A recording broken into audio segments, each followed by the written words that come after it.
웰컴. 좀 늦었지만 웰컴. 반갑습니다. 그리고 왜 이렇게 하라 그러냐, 저 뒤에 보면 그 필리핀에서 온 게 두 가지가 있어요. 하나는 필리핀에서 온 바나나 칩스고 하나는 필리핀에서 온 칼라만시라는 그 주스거든요. 근데 칼라만시가 보니까는 필리핀에서 일반적인 과일의 비타민 C가 30배가 더 있대요. 그래서 우리 그 필리핀 갔을 때 우리 선교사님이 주셔서 이제 아내가 이번에 제가 저는 못 들고 오고 아내가 들고 와서 여러분들한테 드립니다. 그리고 여러분들이 이제 이승근 집사님 전사님 굉장히 수고해 주셔서 여러분들 이제 반찬도 만들어 드리고 막 그래서 여러분들 했잖아요. 그걸 다 모으셔서 실제는 그 선교 헌금으로 이렇게 주셨어요. 갔을 때 거기 지난 한번 제가 사진 보여드렸지만 그 스텝으로 섬기는 사람이 5명이 있거든요. 그래서 5명한테 다 스칼라십으로 후원금으로 이렇게 따로 드렸어요. 그거는. 그래서 여러분들이 열심히 사드신 그리고 열심히 만드신 섬기신 게 필리핀에 있는 사역자들한테 또 이렇게 서포트로 갔다고 말씀드립니다. There are two things from Philippines. One is banana chip. I already gave you Bible study time, and the other one is calamansi juice. Only in Philippines is 30 times more than regular vitamin C. This is very good in health. And then one of the ladies makes some support for the Philippine mission team. So we will distribute some as a scholarship or some support money. So thank you for that. 그래서 오늘은 이제 제가 말씀 읽고 여러분들한테 드릴 텐데 말씀은 오늘은 굉장히 길어요. 실제로는 고린도전서 15장 전체이기 때문에 길기 때문에 58절까지 있어요. 그래서 읽어드리지 않고 앞에 몇 구절만 읽어드리고 내용은 그 고린도전서 15장을 좀 살펴볼 예정이에요. 그래서 오늘 같이 부활절 맞아서 고린도전서 15장에 있는 말씀 같이 살펴보려고 합니다. 제가 앞에 그 4구절까지만 읽어드릴게요. 4절까지 읽어드립니다. 형제들아, 내가 너에게 전한 복음을 너에게 알게 하노니 이는 너희가 받은 것이요 또 그 가운데 선 것이라. 너희가 만일 내가 전한 그 말을 굳게 지키고 헛되이 믿지 아니하였으면 그로 말미암아 구원을 받으리라. 내가 받은 것을 먼저 너에게 전하였노니 이는 성경대로 그리스도께서 우리 죄를 위하여 죽으시고 장사 지낸 바 되셨다가 성경대로 사흘 만에 다시 살아나사. 제가 읽어드렸는데 우리 이제 복음이라고 이야기할 때 이 부분이 바울이 전한 복음이에요. This is the first gospel that Paul just delivered to everybody. When before the gospel written, they have something kerygma. They call it is gospel. Gospel means Jesus died on the cross, and on the third day he rose again. This is the very important gospel. So we celebrate Easter. 제가 지나갑니다. Easter. But Easter, every Christian know about Christmas, December 25th. And Easter, nobody knows. Every year is changed. Maybe in March, among April, but we cannot know. How about you? Next year, do you know the Easter? No. Last year, April something. And previous year, March something. We don't know because always Easter is following to the lunar calendar, not solar system. They established the date on after full moon, after March 21st. This is the fall, and this is autumn equinox or something. So Passover is always full moon. After Passover on third day, so coming on the Sunday is Easter. It made by some churches, AD 325. After that, we just following. But every year it will be changed. It's not fixed. So Easter is not familiar with on the date. Very important season and important festival or celebration. But we just sometimes neglect. As we know, as a Christian, we're following the Christian year or liturgical year. The Christmas and Easter, Advent and Lent and something Pentecost. But most important season for Christian is not Christmas. Christmas is not exactly December 25th. It's the Roman Catholic tradition. The East Orthodox, they following the Christmas as January 6th, not December 25th. But Easter is the same. Everybody celebrate Easter on during between March and April after the Passover, because Easter is very and most important date for us. This is new beginning. But as we know, the disciples of Jesus, they know about the story. Everybody know the story. Christmas story and Easter story, everybody know. Jesus died on the cross, and on third day he rose again, an empty tomb. They wrote it later. But Paul, the other apostle, he never met Jesus when he did his ministry. He never met him before. On the Damascus, he met the resurrected Jesus only. So he have no chance to, how about he healing someone and just casting demons and teaching? He don't know about that. Only he knows is about Easter, because he met Jesus, the resurrected Jesus, on the Damascus. So Romans and 1 Corinthians, especially chapter 15 of 1 Corinthians, he is dealing about the meaning of resurrection. Four Gospels is describe the event only, and there's no explanation about the meaning of resurrection. Only happening was happened. But 1 Corinthians chapter 15, Paul wrote it about the meaning. What is the resurrection? 그래서 오늘은 저희들이 예수님의 제자들은 이걸 목격했기 때문에 생생한 증언을 썼어요. 베드로나 요한이나. 근데 바울은 한 번도 예수님을 만난 적이 없어요. 예수님이 사역할 때는. 바울이 예수님을 만난 거는 예수님 제자들 이렇게 잡으러 가던 다메섹에서 만났기 때문에 바울한테는 부활하신 예수님을 만났고 그게 그 사람의 인생을 바꿔놨고, 그리고 그렇기 때문에 바울한테는 예수님의 부활의 사건보다는 부활의 사건이 의미하는 게 뭔지가 더 중요해요. 그래서 고린도전서 15장이 굉장히 길어요. 제가 58절까지 된다고 그랬죠. 그 전체에 그 당시 제일 먼저 부활에 대한 의미를 바울이 아주 길게 기록을 해놨어요. 짧지 않아요. 근데 그 의미를 한번 묵상하는 시간이었으면 좋겠고요. 오늘은 이스터니까 이스터에는 제가 이제 New Creation하고 New People이라고 썼는데, 크리스천 이어라고 제가 말씀드렸는데 크리스천 이어에서 설날은 이스터예요. 크리스마스가 아니고 이스터부터 새로 시작하는 거예요. 새로운 이어가 시작되고, 그리고 우리 아는 것처럼 이 새로운 시작이 창조가 있어서 새로운 백성이 있었다라고 시작이 되죠. 제가 아마 이스터 때마다 이 얘기를 해요. 그러니까 킹덤 오브 갓에 대해서 이해할 때 이스터가 가장 중요하고 이스터가 뉴 비기닝 포인트고 뉴 크리에이션이고, 근데 항상 저희들이 까먹죠. 크리스마스에 밀리는데 실제는 이스터가 훨씬 더 중요한 시즌이죠. 제가 아까 읽어드린 것 중에 3절에 보면 이게 이제 캐리그마라고 불렸던 바울이 제일 처음에 전했던 복음의 핵심이에요. 복음서가 쓰여지기 20년 전이에요. 이미 복음서는 그 뒤로 20년 뒤에 쓰여지니까 마태, 마가, 누가, 요한은 한참 뒤에 쓰여져요. 근데 복음서에 쓰여지기 전에 바울이 전달했던 건 저거예요. 처음에 바울은 저 이야기를 예수님의 제자들한테 들었죠. 그러면서 말도 안 되는 소리죠. 죽은 사람 어떻게 다시 태어날 수 있어? 다시 살아날 수 있어? 근데 저희들이 보면 이 이야기를 바울이 듣고 저걸 전하는 사람을 잡아서 감옥에다가 가두려고 가다가 변했거든요. 그러니까 바울이 결국 변한 것은 예수님이 와서 뭐 사역하고 귀신 쫓아내고 그런 거에 반응하지 않았어요.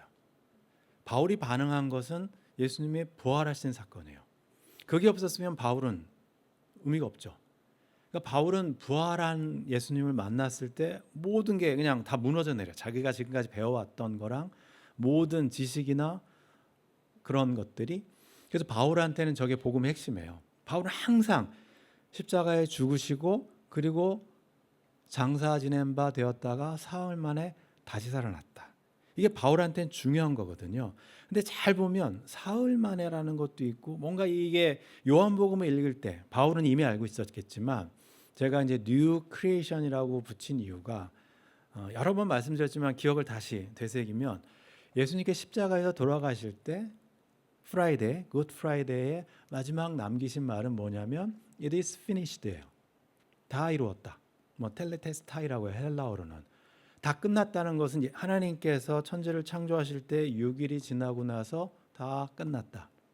그 다음에 레스트죠. 우리 지난주에 안식일 배웠죠. 세벳 배웠잖아요. 그러니까 예수님께 다 이루셨다 하고 나서 안식하는 거예요. 십자가에 내려지셔서.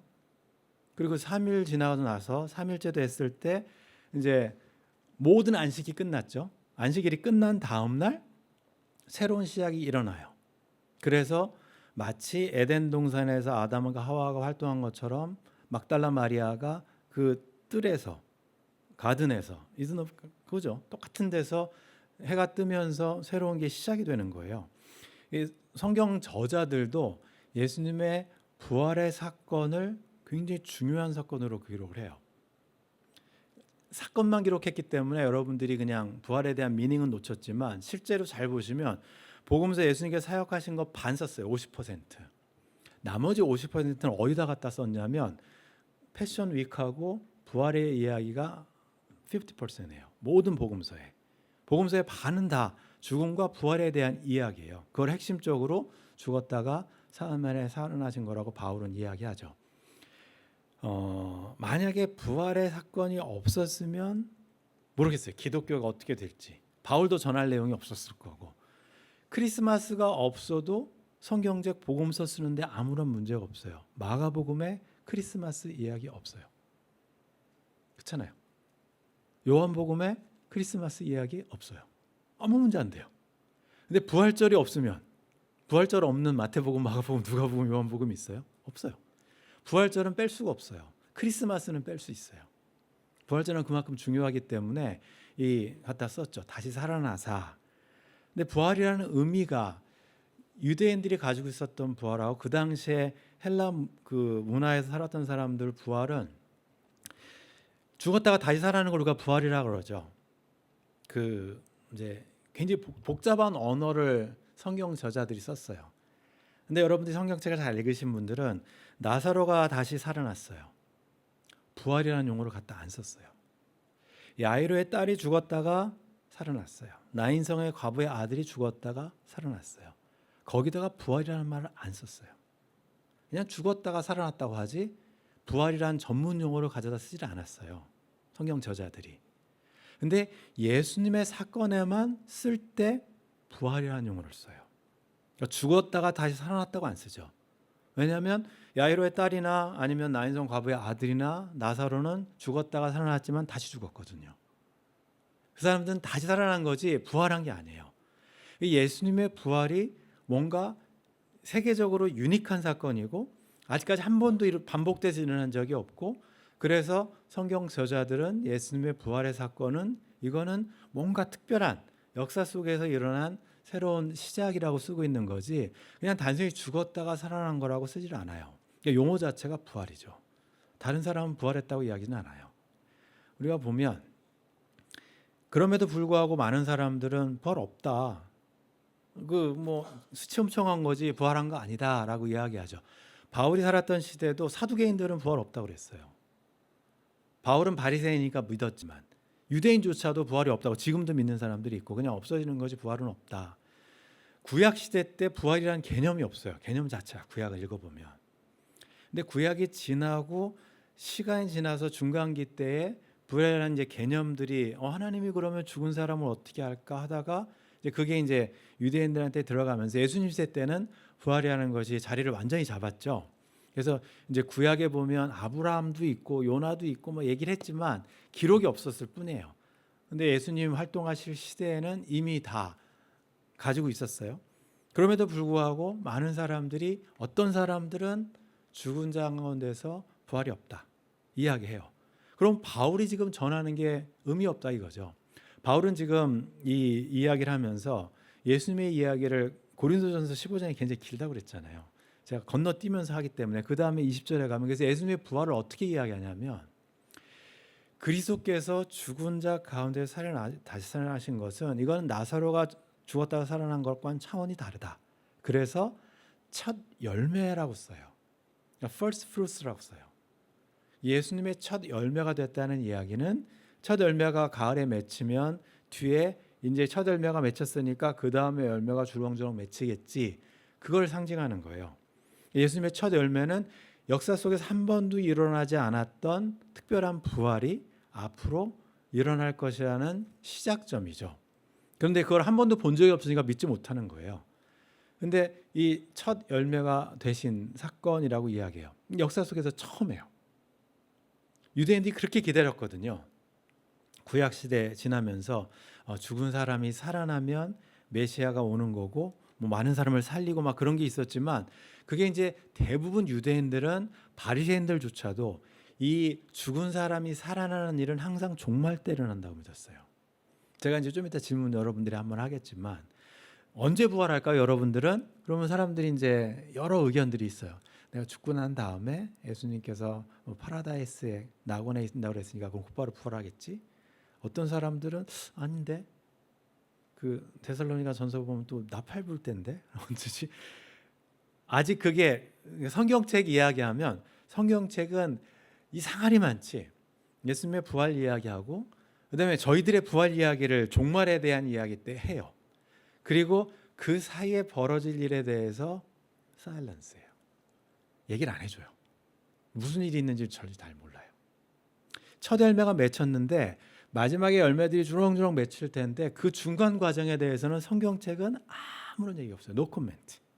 진짜로 노 코멘트. 그래서 우리가 이제 굉장히 많은 의견들이 많이 있죠.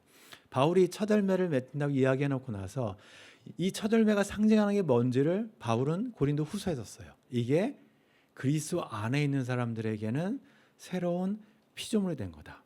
그래서 제가 뉴 크리에이션이라고 부르는 거죠. 첫 번째 하나님께 창조하신 세상이 지금까지 흘러내려오다가 역사 속에서 2000년 전 어느 순간에 부활절 아침에 새로운 창조가 시작이 되고 그 창조에 들어갈 수 있는 사람들은 그리스도 안에 있는 사람들은 새로운 피조물이 돼서 새로운 창조를 누릴 수 있어요. 근데 그리스도 안에 들어가지 않은 사람들은 새로운 피조물이 아니기 때문에 새 창조를 누릴 수 없어요. 여전히 그냥 애창조 안에 사는 거예요. 이 세상이 어느새 그냥 옛날 창조된 세상하고 어느 순간 2000년 전 창조된 새 창조와 같이 오버랩돼서 지나가고 있어요. 어떤 사람들은 새 창조를 경험하며 살고 있고 어떤 사람들은 같이 보지만 이 세상을 몰라요. 그게 저희들이 살고 있는 지금 세상이에요. 그래서 그리스도 안에 있으면 새로운 피조물이고 이전 것은 지나갔는데 이걸 볼 수 있는 사람만 보는 거죠. 좀 이따 다시 한번 제가 요약해서 설명드릴게요. 그러니까 바울은 예수님의 부활의 사건이 모든 것이 새롭게 시작됐다. 그러니까 재창조라기보다는 새창조라고 써요. 재창조는 있는 걸 다 때려 부시고 새로 만든 건데 있는 거 그대로 두고 하나님께서 뭔가 새로운 일을 시작하셨습니다. 이건 성경 저자들이나 자기들이 볼 때 이건 새로운 뉴 크리에이션이고 그래서 우리를 부를 때 뉴 크리에이처예요. 뉴 크리에이션에 여러분들은 이제 다 새로운 피조물이 된 건데 근데 이 피조물이 됐을 때 바울이 이야기하는 게 그러면 이제 두 개가 이렇게 오버랩이 되고 있으면 새로운 게 왔으니까 옛날 게 힘을 다 잃어야 되는 거 아닙니까? 근데 그렇지 않다는 얘기예요. 이게 저희들을 좀 어렵게 만들어요. 이제 바울이 이 편지를 쓰고 있을 때 편지의 대상은 고린도 교회에서 신앙생활하는 사람들이에요. 유대인들 아니에요? 고린도라는 항구 도시에 모여서 신앙생활 하는 사람들한테 부활이라는 희망을 주면서 이 편지를 썼어요. 로마서도 이제 같은 맥락에 있는데, 근데 고린도 편지를 이해하시려면 그 당시에 유대인들과 그다음 유대인 개종 기독교인이죠. 그러니까 주이시 크리스천하고 그다음에 헬레니즘 안에 있었던 젠타일 크리스천들을 이해를 하셔야 돼요. 로마 사람들은 다신교를 섬기는 사람들이에요. 여러 신이 있어요. 그리스 로마 신화에는 굉장히 많은 신들이 있어요. 그래서 그 사람들이 다른 민족을 이렇게 정복해서 식민지를 만들었는데 너네 신 섬교했을 때 자기들이 신을 갖고 있으면 우리 신과 함께 섬기면 돼요. 많을수록 좋으니까 문제가 안 돼요. 근데 유대인들을 식민지로 만들었을 때는 문제가 됐어요. 왜냐하면 유대인들은 죽라고 안 믿거든요. 유일신, 오로지 모노테이즘이잖아. 하나님밖에 없다. 근데 유대인들은 굉장히 똑똑하고 뭐 도움이 많이 되니까 로마 정부에서 유대인들한테만 특별한 프리빌리지를 줬어요. 특권을 줬어요. 유대인들은 살인하지 말라고 그랬으니까 군대 안 와도 돼. 너네는. 군대 오면 살인해야 되니까 군대 면제. 그 다음에 이방신 섬기는 거 면제해 줄게. 황제 섬기는 것까지도 면제해 줬어요. 유대인들한테는. 그러니까 나중에 황제가 기독교인이나 유대인들 핍박한 건 AD 한 200년 지나서기 때문에 바울이 활동할 때 고린도나 로마에 있는 사람들은 유대인들은 굉장한 특권을 누렸어요. 같은 그 로마 시민권을 갖고 있지만 유대인들은 뭐 황제 숭배 같은 데 안 해도 되고 페스티벌 안 가도 되고 자기들끼리 안식일 지켜도 되고 그래도 정부에서 뭐라고 안 해요. 군대를 안 가도 돼요. 세금도 면제시켜줘요. 너네는 그 저기 뭐 어프링 해야 되니까 너네 세금도 면제시켜줄게. 유대인들은 굉장한 특권을 누렸거든요. 근데 이제 크리스찬이에요. 젠타일에서 이방인에서 기독교인이 되는 사람들이 그래서 그럼 우리도 유대인이 되고 크리스찬이 돼야 되나? 그게 우리가 아는 것처럼 초대교회의 가장 큰 디베이트였거든요. 갈라디아서나 모든 것들이 유대인들이 돼서 기독교인이 되는 건 아니고 직접 바울은 유대인이 아닌 것이고 곧바로 기독교인이 될 수 있어. 그렇게 얘기했어요. 우리가 아는 백그라운드는 그렇잖아요. 그러면 생각해 보시면 그런 거예요. 유대인이 됐어요. 이방인이. 그러면 군대 면제, 세금 면제, 오케이. 그리고 기독교인이 됐어요. 그러면 더 좋아. 베네핏을 누릴 수가 있어요. 그런데 이방인들이 유대인을 거치지 않고 크리스천이 됐어요. 군대 가야 돼요. 세금 내야 돼요. 유대인들이 누릴 수 있는 혜택을 아무것도 못 누려요. 초대교회를 여러분들이 읽으실 때 자세히 보시면 이방인 크리스찬들이 훨씬 디스어벤티지예요. 유대인 크리스찬들은 괜찮아요. 유대인이니까 유대인 딱지가 붙어 있으니까 자기들은 로마 정부에서 너네 유대인이니까 오케이.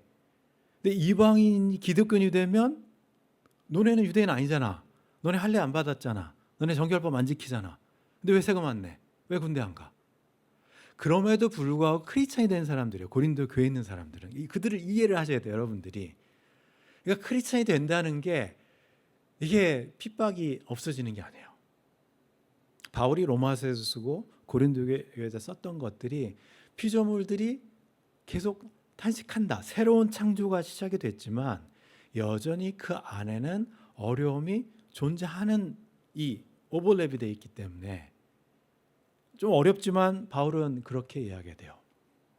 그러니까 크리스찬이 된다는 게 결코 베네핏을 누리는 게 아니에요. 지금처럼. 그 당시 고린도에 사는 사람들한테는. 그럼에도 불구하고 크리스찬이 됐어요. 그들에게 부활의 소망을 넣어주면서 쓰는 편지예요. 지금 바울이 이야기하는 게. 그러나 각각 자기 차례대로 이제 예수님처럼 부활을 맞을 텐데 아까 제가 말씀드린 것처럼 언제 그러면 여러분들은 부활을 경험할 거냐? 죽었다가 다시 사는 게 아니라 예수님과 같은 부활. 예수님과 같은 부활은 뭐 벽도 쫙 통과하고 음식도 먹고 갑자기 또 막 사라지기도 하고 짠하고 나타나고 막 그런 부활체예요. 그런 게 예수님의 부활이거든요. 나설의 부활이 아니고. 그럼 예수님의 부활은 우리가 아는 것처럼 이 두 가지의 세계가 공존하는 세계예요. 하나님의 세상, 제가 이제 킹덤 오브 갓을 항상 이야기할 때 하나님의 세계와 하늘과 땅이 같이 겹칠 때 하나님의 세계가 공존하거든요. 유대인들에게는 템플이에요. 템플, 성전에서 하나님의 지성소에서 하나님의 임재가 사람들하고 겹치니까 이게 하나님의 나라가 우리가 경험할 수 있는 곳이에요. 근데 예수님이 부활하시고 나서는 엠마오 저녁 식사 때 하나님의 나라가 임했어요. 예수님과 떡을 떼실 때. 근데 떡은 남고 예수님은 사라지셨어요. 눈앞에서. 두세가 공존하고 있어요. 눈에 예수님은 부활하신 예수님은 안 보이는데 방금 전에 떡을 떼셨어. 그러니까 부활하신 예수님을 통해서 하나님의 세계와 땅의 세계가 계속 겹치고 있거든요. 베드로가 만나고 또 사라지시는데 거기에 물고기가 남아 있어요. 하늘과 땅이 만나는 시점들을 우리가 언제 경험하느냐? 그게 이제 부활의 모습이기 때문에 죽었다가 다시 살아난 나사로는 그거 못해요. 죽었다가 살아나도 못해요. 그거는 떡 만들고 사라지는 건 못하잖아요.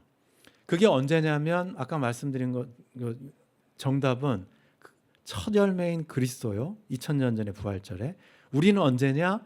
그가 강림하실 때, 예수님께서 재림하실 때, 그때 여러분들이 그런 부활의 몸을 입는 거예요.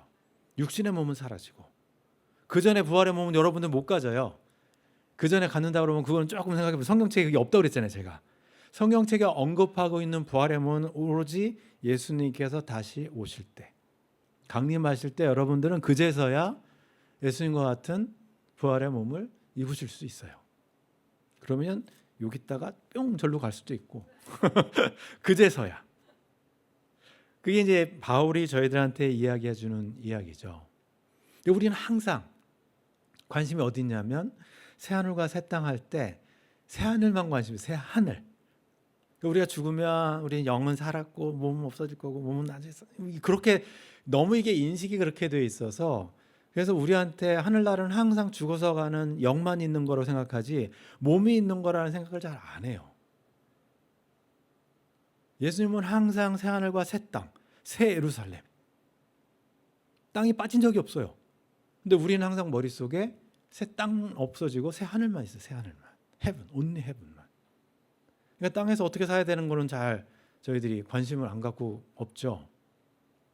여러분들이 가지게 될 부활의 몸은 흙에 속한 자의 형상을 입은 것 같이, 우리가 살고 있을 때는 부모님의 유전자를 받아서 지금 몸과 지금 이런 정신 상태를 갖고 있으면 나중에 예수님과 같은 부활의 체의 몸을 입을 때는 하늘에 속한 이의 형상을 받을 거다.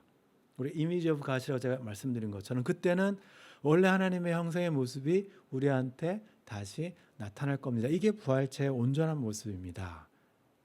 근데 우리는 항상 조금 그거는 먼 미래, 그리고 잘 관심 없고. 그래서 아무튼 이제 성경 시간에 여러분들 말씀드렸지만 우리한테는 항상 하늘나라가 죽어서 가는 거에만 관심이 많아요. 이 땅에서 하늘나라를 어떻게 누려야 되고 어떻게 살아야 되는지에 대한 노력이나 관심이나 궁금함이 별로 없어요. 이제 구원받았으니까 나는 됐다고 생각하니까. 제가 야고보서 할 때 보여드렸던 차트예요.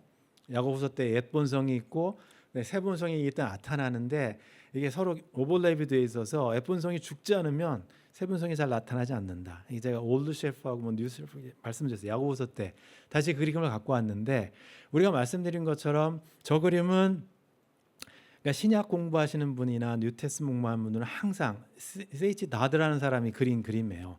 예수님이 이 땅에 이미 오셨지만 아직 완전하게 하나님의 나라가 이루어지지 않아서 우리는 그 중첩된 공간을 살고 있다. 옛 본성과 새 본성이 같이 있다. 이렇게 그려볼게요. 창조될 때 우리의 몸과 영은 아담과 하와의 몸은 바디, 스피릿, 그냥 2분설로 쉽게 설명하기 위해서 3분설, 2분설, 1분설 있지만 그냥 쉽게 보이는 몸, 보이지 않는 스피릿 이렇게 있었다고 생각해 보세요.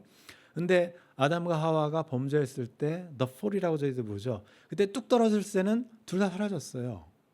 원래 완전한 몸 없어졌어요. 죽어야 되는 바디만 이제 플래시라고 싹싹 된 요거만 남았죠. 하나님의 영은 사라졌어요. 잃어버렸어요. 이게 이제 우리의 모습이에요. 우리가 이 제가 두 개의 세상이 이렇게 되어 있을 때 옛날 크리에이션을 살고 있는 타락된 그 세상을 살고 있는 사람들의 모습이에요. 저게. 그러면 니고데모가 중생했을 때 요한복음 3장에 했을 때 본어겐 했을 때 어떻게 되느냐? 다시 태어났다 그랬잖아요. 다시 태어났어요. 다시 태어나면 어떻게 되냐면 이렇게 태어나요. 하나님의 영이 이미지 오브 갓이 우리 안에 들어오기 시작해요. 우리 안에. 근데 이 바디는 여전히 그대로예요. 이거 해결이 안 됐어요. 이거 죽어야 되니까. 없어지지 않았다고요.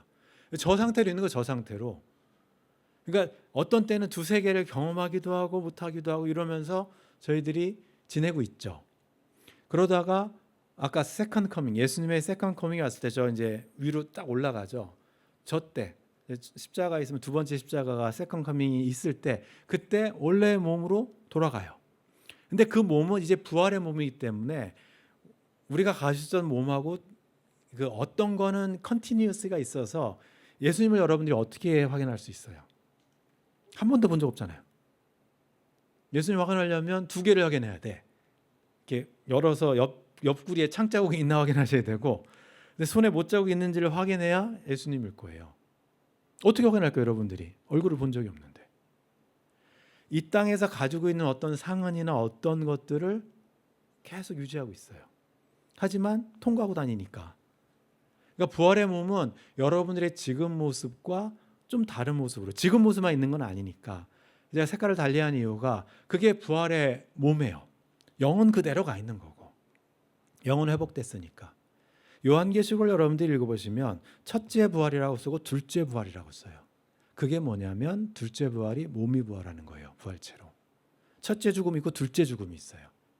영과 몸의 죽음을 이제 성경 저자들이 분류해 놨는데 좀 복잡할 것 같아서 그냥 여러분들이 야고보서 때 저랑 같이 살펴봤던 그림으로 보시면 지금은 우리가 피조물이 탄식받는 이유는 몸은 회복됐는데 영은 회복됐는데 몸은 아직 부활의 몸을 저희들이 입지를 못했어요. 이 안에 살고 있는 거예요. 기다려요. 나도 빨리 부활의 몸을 입고 싶다. 근데 언제? 저 끝에. 그러면 이 땅을 어떻게 살아야 되느냐? 아까 말씀드린 것처럼 굉장히 많은 사람들이 성경책을 읽으면서 니고데모식으로 생각하죠. 나는 born-again, 이제 구원받았어. 그럼 빨리 저 몸을 얻기 위해서 빨리 죽어야 되는데 죽진 않잖아요. 살아있잖아. 이 땅에 살아있는 동안 뭘 해야 되냐? 바울도 그 얘기를 해요. 그러니까 부활의 소망을 갖고 있는 사람들한테 우리가 첫 열매를 맛봤기 때문에 우리도 예수님이 강림하실 때 우리의 몸이 회복될 텐데 그럼 우리는 어떻게 살아야 되느냐?